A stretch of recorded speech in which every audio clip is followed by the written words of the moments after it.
Hello everyone, कैसे हो आप सभी लोग। आई होप आप लोग बहुत अच्छे होंगे और आपकी स्टडी भी बहुत अच्छी चल रही होगी। आप सभी का स्वागत है हमारे यूट्यूब के चैनल पे और आज हम पढ़ने वाले हैं chapter number 3 class 12 NCERT history chapter number 3। Chapter number 3 में ऑलरेडी एक पार्ट हो चुका है, तो फटाफट चैनल पे जाओ और चैप्टर नंबर 3 का पार्ट फर्स्ट वीडियो देखकर आओ। नहीं देखा है तो फटाफट जाओ और देख लिया है तो बहुत अच्छी बात है। हमारे साथ चैप्टर नंबर 2 को पढ़ो। चैप्टर नंबर 3 के पार्ट 2 को पढ़ो। चैप्टर नंबर जो 3 है हमारा क्या किस बारे में है, बंधुत्व जाति और वर्ग के बारे में, यानी आरंभिक समाज किस प्रकार का था। लगभग 600 ईसा पूर्व से 600 ईस्वी तक की बात करते हैं तो इस समय की जो बंधुत्व और जाति तथा वर्ग से संबंधित घटनाएं थी, इन सभी बातों के बारे में इस चैप्टर में बहुत गहनता से अध्ययन करने को मिलेगा। तो स्टार्ट करते हैं अपना गहनता से अध्ययन करने के बारे में और बिना टाइम वेस्ट किए अपने इस चैप्टर को, इस सेशन को स्टार्ट करते हैं। तो चलिए स्टार्ट करते हैं। इस चैप्टर में बता दूं तो हम आज चैप्टर में विवाह के प्रकार के बारे में पढ़ने वाले हैं। तो बिल्कुल सभी लोगों को बहुत इंटरेस्ट आ गया होगा विवाह का नाम सुनते ही। तो चलिए इंटरेस्ट को थोड़ा सा लो करिए और अपने नॉलेज को थोड़ा सा हाई करिए। चलिए स्टार्ट करते हैं। विवाह के नियम। विवाह का नियम की बात करते हैं जहां पितृवंश को आगे बढ़ाने के लिए पुत्र महत्वपूर्ण थे। तो पुत्र लोग जितने भी इस वीडियो को देख रहे हैं थोड़ा सा अपने ऊपर प्राउड कम करेंगे, क्योंकि यहाँ पे लड़कियां भी बहुत इंपॉर्टेंट हैं। तो जहां पितृवंश को आगे बढ़ाने के लिए पुत्र महत्वपूर्ण थे, वहां इस व्यवस्था में पुत्रियों को अलग तरह से देखा जाता था। पैतृक संस्थाओं पर उनका कोई अधिकार नहीं होता था। अपने गोत्र से बाहर उनका विवाह कर देना ही अपेक्षा था। इस प्रथा को बहिर्विवाह पद्धति कहते हैं। इस विवाह को क्या कहते हैं? बहिर्विवाह पद्धति कहते हैं।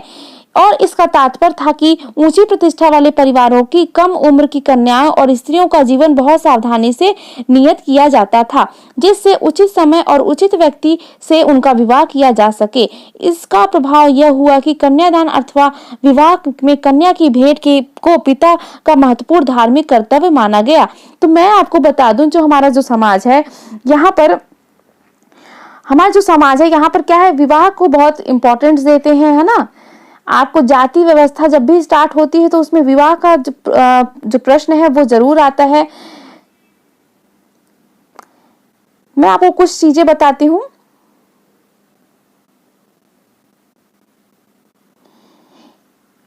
हिंदू धर्म जो हमारा है वहां पर 16 संस्कारों में से एक विवाह संस्कार को भी माना गया है। आप सभी को पता है हिंदू धर्म में कितने संस्कार होते हैं?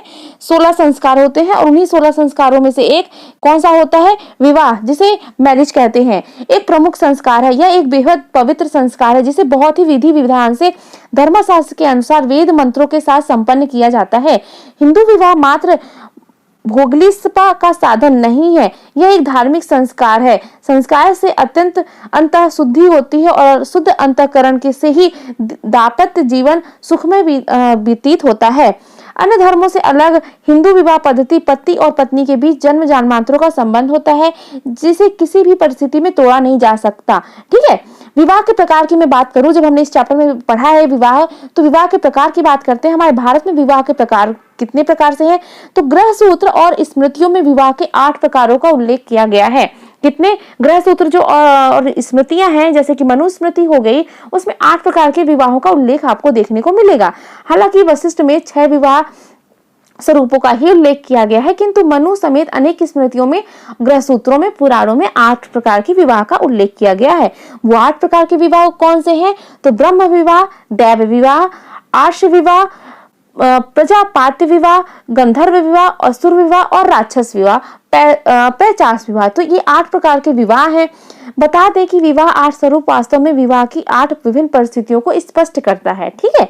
मनुस्मृति में कहा गया है कि प्रारंभिक 4 प्रकार के उत्तम विवाह से उत्पन्न संतान गुणवान, शीतलवान, संपत्तिवान, आदर्श, योग, धार्मिक, यशस्वी, अध्ययनशील और सदाचारी होते हैं। जबकि जो 4 के निम्न कोटि के निंदई विवाह से उत्पन्न संतान दुराचारी, व्यभिचारी, अधार्मिक, मिथ्यावादी व अन्य दुर्गुणों से युक्त होते हैं। तो ये सब तो मुझे ऐसा लगता है कि कहने की बातें हैं। आजकल तो जो पढ़ रहा है वही नॉलेज वाला है और जो नहीं पढ़ रहा है तो वो तो महाबेवकूफ है। तो ये सिर्फ पुराने जमाने के सूत्रों और मनुस्मृतियों में लिखा गया है, ऐसा आप लोग अपने दिल पे मत लीजिएगा। आप लोग पढ़ने पर ध्यान दीजिए। नए नगरों के उद्भव और सामाजिक जीवन अधिक जटिल हुआ। यहाँ पर निकट और दूर से आकर लोग मिलते थे और वस्तुएं खरीद फरोख्त के साथ इन नगरीय परिवेशों के में विचार करते थे।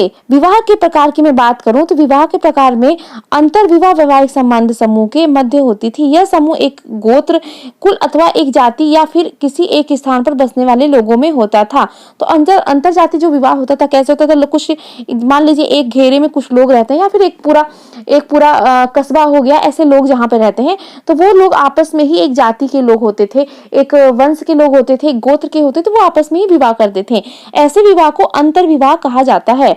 बहिर्विवाह की बात करें तो बहिर्विवाह गोत्र से बाहर विवाह करने को कहते हैं। जब गोत्र से बाहर विवाह होता था तो उसे बहिर्विवाह कहते थे।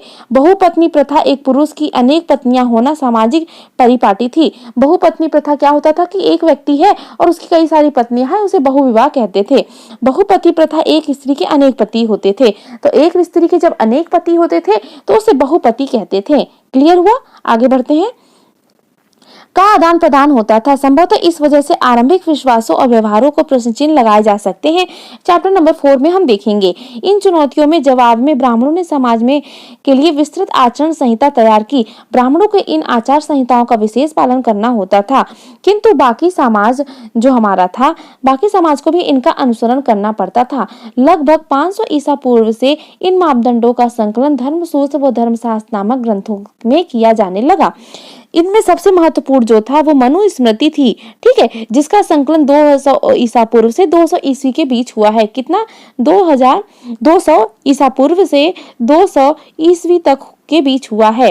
हालांकि इन ग्रंथों में ब्राह्मण लेखकों का यह मानना था कि उनका दृष्टिकोण सार्वभौमिक है और उनके बनाए नियमों का सबके द्वारा पालन होना चाहिए, किंतु वास्तविक सामाजिक संबंध कहीं अधिक जटिल थे।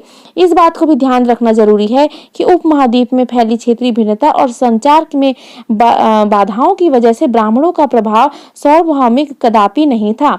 दिलचस्प बात यह है कि धर्मसूत्र और धर्मशास्त्र विवाह में 8 प्रकार के, जैसे कि मैंने अभी आपको बताया कि धर्मसूत्र में 8 प्रकार के विवाहों का उल्लेख है। इसमें से पहले 4 उत्तम माने गए हैं और बाकी 4 निंदनीय माने गए हैं। ये विवाह पद्धतियां उन लोगों पर प्रचलित थे जो ब्राह्मणी नियमों को अस्वीकार करते थे। ठीक है, बात करते हैं स्त्री का गोत्र। स्त्री का गोत्र क्या होता है? ठीक है, आज हम आपको पूरा पंडित बनाकर छोड़ेंगे, तो आज आपको पूरे पंडित बनाकर ही छोड़ने के लिए आपको पढ़ना पड़ेगा। अंत तक वीडियो देखिएगा जरूर। स्त्री का गोत्र क्या होता है? एक ब्राह्मणी पद्धति है जो लगभग 1000 ईसा पूर्व बाद प्रचलन में आई। वह लोग खास तौर पर ब्राह्मणी का गोत्र वर्गीकृत करने का थी। प्रत्येक गोत्र एक वैदिक ऋषि के नाम पर होता था। उस गोत्र के सदस्य ऋषि के वंशज माने जाते थे। गोत्र की 2 नियम महत्वपूर्ण थे। विवाह के पश्चात स्त्रियों का पिता के स्थान पर पति का गोत्र माना जाता था तथा एक ही गोत्र के सदस्य आपस में विवाह संबंध नहीं रख सकते थे। ठीक है, क्या इन नियमों का समानता अनुसरण होता था? इस बात को जानने के लिए हमें स्त्री और पुरुष के नामों के विश्लेषण करना पड़ेगा जो कभी कभी गोत्रों के माध्यम से उद्गत होते हैं। हमने कुछ नाम सातवाहन जैसे प्रबल शासकों में वंशज मिलते हैं। इन राजाओं का नाम का पश्चिमी भारत और दक्कन के कुछ भागों पर शासन था। सातवाहन के कई अभिलेख प्राप्त हुए जिस आधार पर इतिहासकारों ने पारिवारिक और वैवाहिक रिश्तों का खाका तैयार किया है। बात करते हैं अभिलेखों में सातवाहन राजाओं के नाम। अभिलेखों में सातवाहन राजाओं में कई पीढ़ियों के नाम बताए हुए हैं। इन सभी नामों में राजा एक जैसी पदवी पर ध्यान दीजिए। इनके अलावा अलग अलग को परिलक्षित किए गए हैं। जिसमें पुत्र का अंत होता है वह एक प्राकृतिक शब्द है जिसका अर्थ है पुत्र। ठीक है, गौतमी पुत्र, जिसका अर्थ क्या है? पुत्र का अर्थ है गौतमी का पुत्र, यानी गौतमी कोई है और उसका पुत्र है।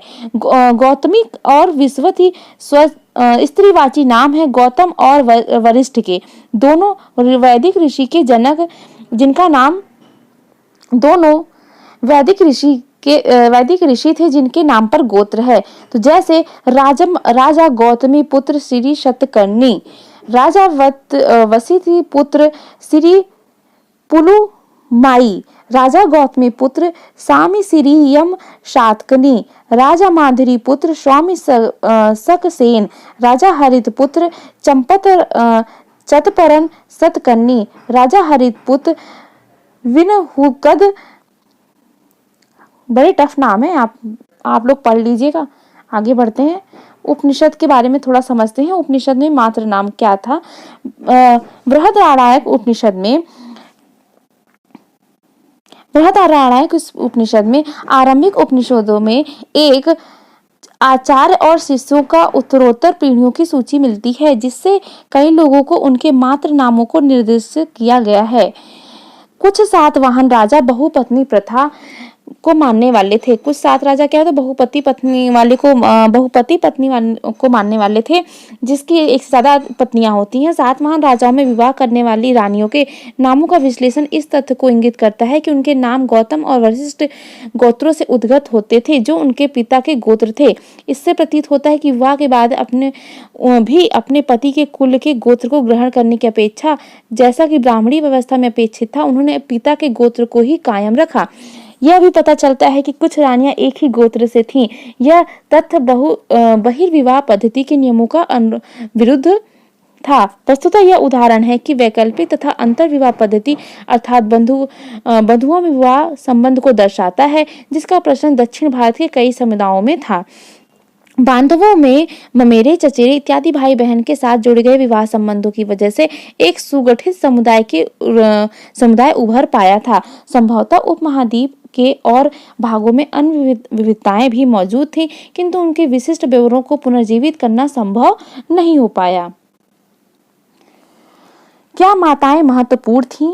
बात आती है कि क्या माताएं महत्वपूर्ण थीं। हमने पढ़ा कि सात महान राजाओं को उनके मात्र नाम माता के नाम से उद्गठित से चिन्हित किया जाता है। इससे यह प्रतीत होता है कि माताएं महत्वपूर्ण थीं, किंतु किसी भी निष्कर्ष पर पहुंचने से पहले हमें बहुत सावधानी बरतनी होती है। सातवाहन राजाओं के संदर्भ में हमने यह ज्ञात है कि सिंहासन पर उत्तराधिकारी पितृवंशिक होता था। यहाँ पे पूछा जा रहा है कि जो क्या माताएं जो होती थी, जो सबकी मदर होती थी, वो महत्वपूर्ण होती थी कि नहीं होती थी, कि या फिर सिर्फ वो एक वस्तु की तरह उपयोग की जाती थी। तो यहाँ पता चलता है कि हमने पढ़ा जो सात महान राजा थे उनके नाम मात्र नाम से चिन्हित किए गए हैं। बहुत सारे ऐसे जो राजा हैं उनके नाम मात्र नाम से चिन्हित किए गए हैं। इनमें से यह प्रतीत होता है कि माताएं महत्वपूर्ण थी, किंतु किसी भी निष्कर्ष पर हम पहुंचने से पहले क्या करते हैं, बहुत उसके बारे में गहन अध्ययन करते हैं। गहन अध्ययन जब करते हैं तो हम पाते हैं कि कुछ सातवाहन राजाओं में जो उत्तराधिकारी था वो पितृवंशिक होता था। पितृवंशिक मैंने आपको बताया कि पितृवंशिक किस प्रकार से होता है। जैसे आपके ग्रैंडफादर हैं, फिर आपके फादर हैं, फिर आपके ब्रदर होंगे, फिर आपके ब्रदर के जो भी बेटे होंगे वो होंगे, तो ये पितृवंशिक कहलाता है। इसी प्रकार से जो मातृवंशिक होता है, तो मातृवंशिक में क्या होता है कि जैसे आपकी नानी होती हैं, फिर आपकी मदर होती हैं, फिर आप होते हो, और फिर मतलब जो भी गर्ल होगी, फिर वो गर्ल होगी, फिर उसके बाद गर्ल की भी गर्ल होगी। ठीक है, तो ये मातृवंशी कहलाता है। ये नीचे गए चित्र में दिखाया गया है। नीचे गए इस चित्र में आपको बताया गया है कि एक युद्ध का दृश्य है। यह महाभारत के दृश्यों का सबसे प्राचीन मूर्ति चित्रण में से एक है। यह एक मिट्टी की मूर्ति आधारित उत्तर प्रदेश के एक मंदिर की दीवार पर उत्कीर्ण है। लगभग 5वीं शताब्दी ईसा पूर्व आपको देखने को मिलेगी। सामाजिक विषमताएं के बारे में बात करते हैं। सामाजिक विषमताओं के बारे में जब मैं बात करूं तो वर्ण व्यवस्था के दायरे में और उससे परे के बारे में बात करते हैं। संभवतः आप जाति शब्द से परिचित होंगे। आप सभी लोग, समझ पा रही हूँ कि अगर आप सभी लोग ये वीडियो देख रहे हैं तो आप जाति शब्द से भली भांति परिचित होंगे, जो एक सोपनात्मक सामाजिक वर्णित को दर्शाता है। धर्मसूत्रों और धर्मशास्त्रों में एक आदर्श वाक्य का उल्लेख किया गया है। ब्राह्मणों का यह मानना था कि व्यवस्था जिससे स्वयं उन्हें पहला दर्जा प्राप्त है एक दैवी व्यवस्था है। शूद्रों और अस्पृश्यों का सबसे निचले स्तर पर रखा जाता है। जो शूद्र होते थे, जो अस्पृश्य होते थे, उनको सबसे निचले स्तर पर रखा जाता था। तो जो समाज में विषमताएं थी, जैसे आज भी अगर आज तो ऐसी कंडीशन नहीं है, आज तो सभी को समानता का अधिकार प्राप्त हो गया है, लेकिन आज से कुछ साल पहले की बात करूं, आज से कुछ साल पहले की बात करें तो ऐसी सिचुएशन आपको देखने को मिलती थी कि जो अस्पृश्य होते थे, जो शूद्र होते थे, उनको उच्च जाति के लोग अपने बराबरी में बैठने भी नहीं दिया करते थे। इस व्यवस्था में दर्जा संभवतः जन्म का अनुसार निर्धारित माना जाता था। इस व्यवस्था में क्या होता था, संभवतः जन्म के अनुसार निर्धारित माना जाता था कि वो शूद्र है, कि ब्राह्मण है, क्षत्रिय है, वैश्य है। ठीक है, उच्च जीविका के बारे में बात करते हैं। धर्म सूत्रों और धर्मशास्त्रों में 4 वर्णों के लिए आदर्श जीविका से जुड़े कई नियम बताए गए हैं।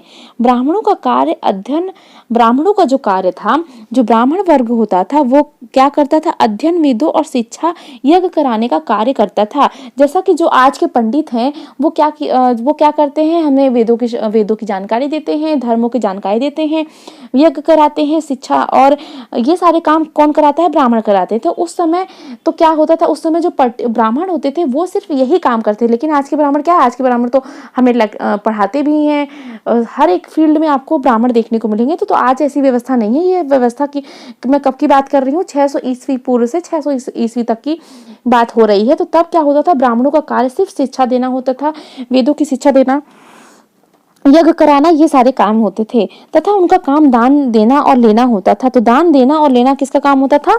ब्राह्मणों का काम होता था। क्षत्रियों का काम सिर्फ युद्ध करना होता था। तो जो क्षत्रिय होते थे वो सिर्फ युद्ध करते थे, लोगों से लड़ते झड़ते रहते थे, है ना, सुरक्षा प्रदान करते थे, न्याय देते थे, वेद पढ़ते थे, यज्ञ करवाते थे, दान दक्षिणा देते थे। तो ये काम होता था किसका? क्षत्रियों का। तो ब्राह्मणों का आप कार्य समझ गए, क्षत्रियों का समझ गए। उसके बाद बात करेंगे अंतिम 3 कार्य वैश्यों के लिए होते थे, जिसमें कृषि, गौपालन, व्यापार का कर्म भी अपेक्षित था। शूद्रों के लिए मात्र एक ही जीविका थी, तीनों उच्च वर्णों की सेवा करना। जो शूद्र हुआ करते थे वो सिर्फ 3 काम लास्ट के किया करते थे। हाँ, जो ऊपर के जो 3 लोग हैं ना, ब्राह्मण, क्षत्रिय, वैश्य, उनके जो सेवा करते थे, उनके केयर टेकर के रूप में शूद्रों को रखा जाता था, सबसे निचले स्तर पर। इन नियमों का पालन करवाने के लिए ब्राह्मणों ने 2-3 नीतियां अपनाई थी। एक, जैसा कि हमने अभी पढ़ा कि वह बताया गया कि वर्ण व्यवस्था की उत्पत्ति दैवीय व्यवस्था है। दूसरा, वे शासकों को यह उपदेश देते थे कि इस व्यवस्था के नियम अपने राज्यों में अनुसरण करें। तीसरा, उन्हें लगा कि यह विश्वास दिलाने का प्रयत्न किया गया कि उनकी प्रतिष्ठा जन्म पर आधारित है, किंतु ऐसा करना असमान बात नहीं थी। अतः इन मापदंडों को बहुधा महाभारत जैसे अनेक ग्रंथों में वर्णित कहानियों के द्वारा प्रबल बंध दिया गया है। एक दैवीय व्यवस्था के बारे में बात करते हैं। अपनी मान्यता को प्रमाणित करने के लिए ब्राह्मणों बहुधा ऋग्वेद में पुरुष सूक्त मंत्र का उद्धृत करते थे, जो आदि मानव पुरुष की बलि का चित्रण करता है। जगत के सभी तत्व सभी चारों ओर वर्ण में सम्मिलित हैं। इसी पुरुष से शरीर के से उपज थी। ब्राह्मण उसका मुख होता था, उसकी भुजा क्षत्रिय से निर्मित होती थी। ठीक है। तो जो दैवी व्यवस्था की बात करते हैं, तो उसमें दैवी व्यवस्था में जो पुरुष के शरीर से के उपज होते थे, ब्राह्मण जो होता था उसका मुख होता था, जो भुजा होती थी उसको क्षत्रिय होती थी, और वैश्य उसकी जांघें थी। उसके पैर शूद्र की उत्पत्ति कहलाते थे। तो जो उसके पैर थे क्या कहलाते थे? शूद्र कहलाते थे। उचित सामाजिक कर्तव्य की बात करें, महाभारत में आदि पर्वन एक कहानी उद्गत है। एक बार ब्राह्मण द्रोण के पास, जो कुरु वंश के राजकुमार, धनु विद्या की शिक्षा देते थे, एकलव्य नामक वनवासी निषाद आया। एकलव्य जो थे वो क्या थे? निषाद थे। निषाद क्या होते हैं?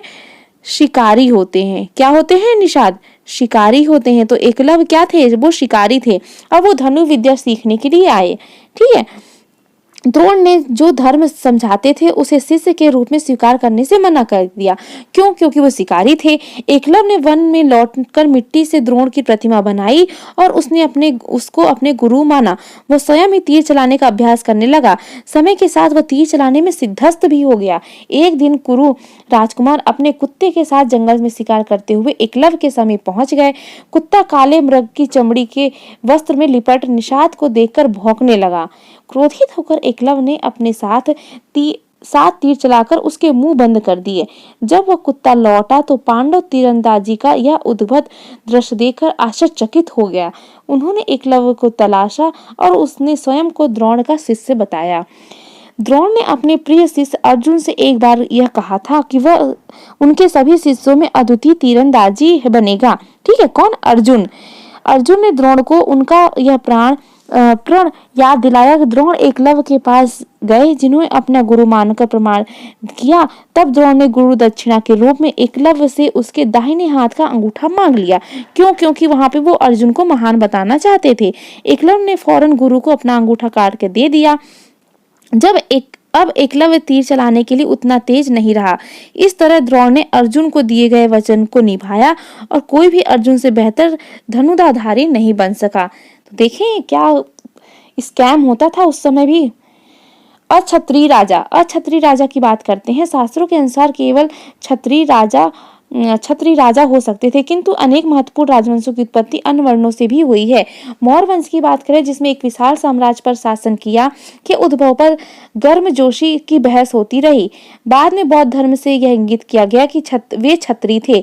तो जो मौर्य वंश था वो भी क्या था, वो क्षत्रिय वंश था, किंतु ब्राह्मणी शास्त्र उन्हें निम्न कुल का मानते हैं। अब जो ब्राह्मण शास्त्र है उन्हें क्या कहता है, निम्न कुल का कहता है। शुंग और कर्ण जो मौर्य के उत्तराधिकारी थे, ब्राह्मण थे। वस्तुतः राजनीतिक सत्ता का उपभोग हर व्यक्ति कर सकता था जो समर्थन और संसाधन जुटाने में महान था। राजस्व क्षत्रिय कुल में जन्म लेने पर शायद ही वह निर्भर करता था। अन्य शासकों को, जैसे शक जो मध्य एशिया से भारत आए थे, ब्राह्मण, मलेच्छर, बर्बर, अन्य देशी मानते हैं, किंतु संस्कृत में संभवतः आरंभिक अभिलेखों में एक प्रसिद्ध शक राजा रुद्रदामन का उल्लेख मिलता है, जिसके द्वारा रुद्रदामन ने सुदर्शन सरोवर का जीर्णोद्धार कराया। सुदर्शन झील आपको कहाँ मिलेगी, गुजरात में मिलेगी। कहाँ, गुजरात में।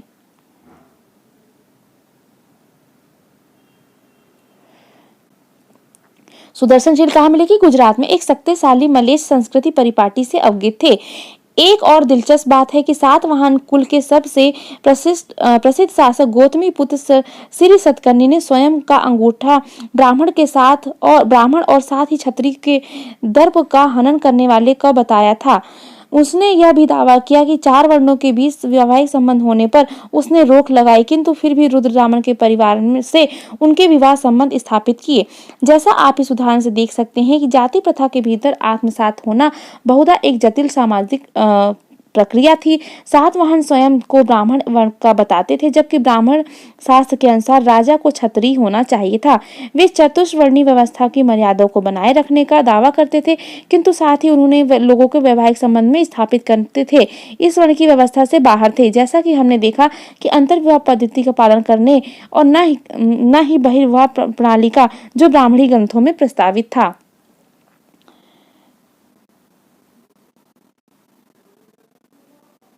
जाति और सामाजिक गतिशीलता के बारे में बात करते हैं। ये जटिलताएं समाज के वर्गीकरण के लिए शास्त्रों के में प्रयुक्त थी। जटिल शब्द से भी स्पष्ट होती है ब्राह्मणी सिद्धांत। ठीक है, इसमें ज्यादा कुछ नहीं लिखा है, मैं आपको बता दूं तो इसमें क्या हो, उदाहरण के तौर पर जंगल रहने वालों को निषाद कहते थे, है ना। व्यवसायिक कार्य जैसे सुवर्णकर, जिन्हें 4 वर्णों और व्यवस्था में संभावित था, उनकी जाति में वर्गीकरण दिया गया था। साथ ही इतिहास का लेखा जोखा जब हम प्राप्त करते हैं तो मंदसौर यानी जो मध्य प्रदेश में अभिलेख मिला है, इसमें रेशम बुनकरों की एक श्रेणी का वर्णन मिलता है। तो मंदसौर की जो अभिलेख से रेशम बुनकरों का वर्णन मिलता है। मूलतः जो लाट गुजरात के प्रदेश के निवासी थे वो मंदसौर चले गए थे, जिससे उस समय दशपुर के नाम से जाना जाता था। यह कठिन यात्रा उन्होंने अपने बच्चों और बांधवों के साथ संपन्न की। उन्होंने वहां के राजा की महानता के बारे में सुना और अतः वह उनके राज्य में बसना चाहते थे। यह अभिलेख जटिल सामाजिक प्रक्रियाओं को झलक देता है तथा श्रेणी के स्वरूप में विशेष में अंतर निर्दिष्ट प्रदान करता है। हालांकि श्रेणी की सदस्यता शिल्प में विशेषज्ञता पर निर्भर करती है। कुछ सदस्य अन्य जीविका को भी अपना लेते थे। इस अभिलेख में यह भी लिखा है कि सदस्य एक व्यवसाय के अतिरिक्त और चीजों में सहभागी हो सकते थे।